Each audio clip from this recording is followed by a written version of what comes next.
வணக்கம், நான் உங்கள் பிரதாப் ராஜ். இந்த வீடியோவில் நம்ம நவுன் பற்றி பார்க்க போகிறோம். இந்த உலகத்தில் எந்த ஒரு பொருள் இருந்தாலும் அந்த பொருளுக்குன்ட்டு ஒரு பெயர் வைப்போம். அதை தமிழில் நம்ம பெயர்ச்சொல் அப்படின்னு சொல்கிறோம். இதுவே நம்ம இங்கிலீஷில் நவுன் அப்படின்னு சொல்கிறோம். இந்த நவுன்கிறது பார்ட்ஸ் ஆஃப் ஸ்பீச்சில் ஃபஸ்ட்டு வரக்கூடியது. நம்ம இந்த பார்ட்ஸ் ஆஃப் ஸ்பீச் பற்றி ஏற்கனவே டிஸ்கஸ் பண்ணியிருந்தோம். போன வீடியோவில் 8 பார்ட்ஸ் ஆஃப் ஸ்பீச் பற்றி சொல்லியிருந்தோம்.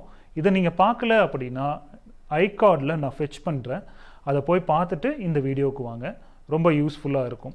ஸோ இந்த நவுன்கிற டாப்பிக்கில் நம்ம பார்க்க போகிறது நேமிங் வேர்ட்ஸ் தான் பார்க்க போகிறோம். இந்த உலகத்தில் எந்த ஒரு பொருள் இருந்தாலும் அதை நம்ம ஒரு பெயர் வச்சு சொல்லுவோம். இந்த உலகம் இல்லை, இந்த யூனிவர்ஸில் பிரபஞ்சத்தில் எந்த ஒரு பொருள் இருந்தாலும் அதுக்கு நம்ம ஒரு நேம் வைப்போம். ஸோ அந்த நேமை நம்ம இங்கிலீஷில் நவுன் அப்படின்னு சொல்கிறோம். ஸோ இந்த நவுன் பார்த்திங்கன்னா நமக்கு வேரியஸ் நவுன்ஸ் இருக்குது. இதை நம்ம இன்னமும் டிஸ்கிரைப் பண்ணுறது எப்படி அப்படின்னு பார்த்தீங்கன்னா, எனிதிங் we can touch, எதெல்லாம் நம்மளால் தொட முடியுதோ, அதே மாதிரி பார்க்குற பொருள் see, smell, taste, hear, hold, இது எல்லாத்தையுமே நம்ம என்னன்னு சொல்கிறோம், நவுன் அப்படின்னு சொல்கிறோம். ஸோ எதெல்லாம் பார்க்க முடியுமோ, எதெல்லாம் ஸ்மெல் பண்ண முடியுமோ, எதெல்லாம் டேஸ்ட் பண்ண முடியுமோ, எதெல்லாம் ஹியர் பண்ண முடியுமோ, எதெல்லாம் ஹோல்டு பண்ண முடியுமோ, இந்த பொருள் எல்லாத்தையுமே நம்ம ஒரு பெயர் வச்சு கூப்பிடுவோம். ஸோ அதுக்கு பேர் தான் நம்ம நவுன் அப்படின்னு இங்கிலீஷில் சொல்கிறோம். ஸோ ஃபார் எக்ஸாம்பிளுக்கு இங்கே ஒரு சில நவுன்ஸ் எல்லாம் கொடுத்துருக்கு, அதை இப்போ பார்க்கலாம். ஸோ பீப்புள், ஏதாவது ஒரு பர்சன், ஒரு நபர் இருந்தாங்கன்னா அந்த நபருக்கு நம்ம பேர் வைக்கிறோம். உங்களுக்கும் ஒரு பேர் இருக்கும், எனக்கும் ஒரு பேர் இருக்கும். அப்படிங்கிற பட்சத்தில் எல்லா உயிர் உள்ள பொருள்களுக்குமே நம்ம ஒரு பெயர் வைப்போம். ஸோ அந்த மாதிரி நாம் இங்கே ஒரு சில example Ram, Raj, Sita, Shiva, Shakti, man, person, Tommy, woman, girl, அதே மாதிரி பிரைம் மினிஸ்டர், இது எல்லாமே பீப்புளுக்கான பேர்.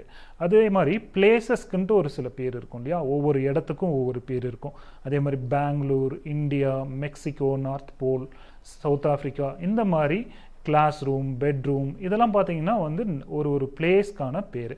அதுக்கு அடுத்தது அனிமல்ஸ்க்குன்ட்டு நம்ம பேர் வச்சுருப்போம். அனிமல் இருக்கட்டும், இல்லை பேர்ட்ஸ் இருக்கட்டும், அக்வாட்டிக் அனிமல்ஸ், ரெப்டைல்ஸ், இது எல்லாத்துக்குமே நம்ம பேர் வைப்போம். அதில் பார்த்தீங்கன்னா lion, zebra, snake, ostrich, flamingo, bear, cat, fish, shark, இந்த மாதிரி பல பேர் அனிமல்ஸ்க்கு வச்சுருப்போம். அதுக்கு அடுத்தது பார்த்தீங்கன்னா ஐடியாஸ்க்குன்ட்டு, அதாவது ஐடியாஸ் எல்லாம் நம்மளால் பார்க்க முடியாது, பட் வி கேன் ஃபீல், அந்த மாதிரி இருக்கும் இல்லையா, அதெல்லாம் பாருங்கள். இதெல்லாம் evolution, invention, extinction, arguments, destruction. So இதெல்லாம் நம்ம ஐடியாஸில் வருது. அதே மாதிரி ஆப்ஜெக்ட்ஸ், எந்த ஒரு பொருள் இருந்தாலும் அதுக்குன்னு ஒரு பேர் இருக்கும். For example bat, cycle, curtain, paper, bag, blackboard, அதே மாதிரி பென், இதெல்லாம் நம்ம நேம் பண்ணுறோம். ஸோ டேபிள் எல்லாமே உங்களுக்கு ஆப்ஜெக்ட்ஸில் வந்துடும். இது எல்லாத்தையுமே நம்ம பார்த்துட்டோம் நவுன் அப்படின்ட்டு. ஸோ இந்த நவுனை நம்ம 5 டைப்ஸாக பிரிக்க முடியும். ஸோ தட் நீங்கள் எப்போ எந்த ஒரு பொருளை பார்த்தாலும் சரி, இந்த 5 டைப்ஸில் நீங்கள் கொண்டு வர ட்ரை பண்ணுங்கள். ஃபார் எக்ஸாம்பிளுக்கு நம்ம நவுன்னா பெயர்ச்சொல்னு சொல்லிட்டோம். ஃபார் எக்ஸாம்பிளுக்கு இங்கே ப்ராப்பர் நவுன் அப்படின்னு ஒரு நவுன் இருக்குது. ப்ராப்பர் நவுன் அப்படின்னா ஒரு பர்சனோட பேரை தான் நம்ம ப்ராப்பர் நேம் அப்படின்னு சொல்கிறோம். அதாவது ப்ராப்பர் நவுன் அப்படின்னு சொல்கிறோம். ஒரு பர்சனுக்கு நேம் இருக்குது அப்படின்னா அதை நம்ம ப்ராப்பர் நவுன்னு சொல்கிறோம். அதுக்கு அடுத்தது காமன் நவுன். காமன் நவுன்னா ஒரு காமனான பிளேஸ்க்கு நம்ம பேர் வைக்கணும் இல்லையா. சென்னை, திருச்சி, மதுரை, கோயம்புத்தூர், இந்த மாதிரி எந்த ஒரு காமன் பிளேஸ் இருந்தாலும் அந்த common place, name of common பிளேஸஸ்க்கு நம்ம என்னன்னு சொல்கிறோம், காமன் நவுன் அப்படின்னு சொல்கிறோம். ஸோ ப்ராப்பர் நவுன் அப்படின்னா ஒரு பர்சனோட பேரை நம்ம ப்ராப்பர் நவுன் அப்படின்னு சொல்கிறோம். ஒரு காமனாக ஒரு இடம் இருக்குது, அந்த இடத்துக்கு நம்ம பேர் வைக்கிறோம் அப்படின்னா அதுக்கு பேர் காமன் நவுன் அப்படிங்கிற கேட்டகரியில் கொண்டு வந்துடுறோம். அதுக்கு அடுத்தது குரூப் நேம், அதுக்கு பேர் கலெக்டிவ் நவுன் அப்படின்னு சொல்கிறோம். ஸோ இங்கே கலெக்டிவ் நவுன் அப்படின்னு பார்த்தீங்கன்னா அதெல்லாம் குரூப்பாக தான் இருக்கும். ஃபார் எக்ஸாம்பிள் பார்த்தீங்கன்னா பேர்டெல்லாம் பார்த்தீங்கன்னா கூட்டமாக பறக்கும்.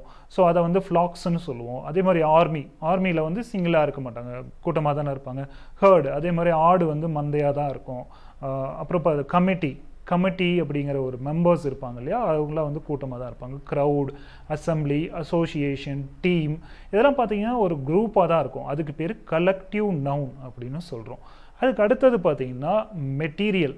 ஒரு சில மெட்டீரியலுக்கு நம்ம பேர் வைக்கணும் இல்லையா, அந்த பேர் எல்லாத்துக்குமே பேர் மெட்டீரியல் நவுன் அப்படின்னு சொல்லுவோம். ஃபார் எக்ஸாம்பிளுக்கு கோல்டு, தங்கம் இருக்குது, சில்வர், அயன், சால்ட், டேபிள், சேர் இதெல்லாம் வந்து நம்ம என்னன்னு சொல்கிறோம், மெட்டீரியல் நவுன் அப்படின்னு சொல்கிறோம். அப்ஸ்ட்ராக்ட் நவுன் அடுத்தது, அதாவது நம்மளால் பார்க்க முடியாது, உணர முடியும், அந்த மாதிரி விஷயங்கள் எல்லாத்துக்குமே நம்ம ஒரு பேர் வச்சுருப்போம். அதுக்கு பேர் அப்ஸ்ட்ராக்ட் நவுன் அப்படின்னு சொல்கிறோம். ஸோ இங்கே பாருங்கள், kindness, honesty, sincere, angry, cold இதெல்லாம் வந்து நம்மளால் பார்க்க முடியாது, ஆனால் உணர முடியும். ஹாட், இது கோல்டு ஹாட்லாம் சொல்லியிருக்காங்க இல்லையா. ஸோ இந்த மாதிரி விஷயங்கள்லாம் நம்மளால் உணர முடியும். ஸோ இதுக்கெல்லாம் பேர் அப்ஸ்ட்ராக்ட் நவுன் அப்படின்னு சொல்லுவோம். ஸோ உங்களுக்கு ஈஸியாக புரிஞ்சிருக்கும், நவுன் அப்படிங்கிறது இந்த உலகத்தில் இருக்க எந்த ஒரு பொருளுக்குமே பேர் வைக்கிறோம் அப்படின்னா அதுக்கு பேர் நவுன். ஸோ இனிமேல் நீங்கள் பார்க்குற பொருள் எல்லாத்தையுமே இங்கிலீஷில் அதனோட பேரை நினச்சி பாருங்கள். So that you can speak English in very fluent way. So நீங்கள் எப்பயுமே எந்த ஒரு நவுன் பற்றி யோசித்தாலும் இந்த 5 கேட்டகரிக்குள்ளே நீங்கள் கொண்டு வர ட்ரை பண்ணுங்கள். ஸோ தட் உங்களால் ஈஸியாக அதை மெமரைஸ் பண்ணிக்க முடியும், ஈஸியாக நம்மளால் இங்கிலீஷும் பேச முடியும். ஸோ இந்த வீடியோ பிடிச்சிருந்ததுன்னா ஒரு லைக் போடுங்க, உங்கள் ஃப்ரெண்ட்ஸோட ஷேர் பண்ணிக்கிங்க. மீண்டும் அடுத்த வீடியோவில் சந்திக்கலாம். நன்றி, வணக்கம்.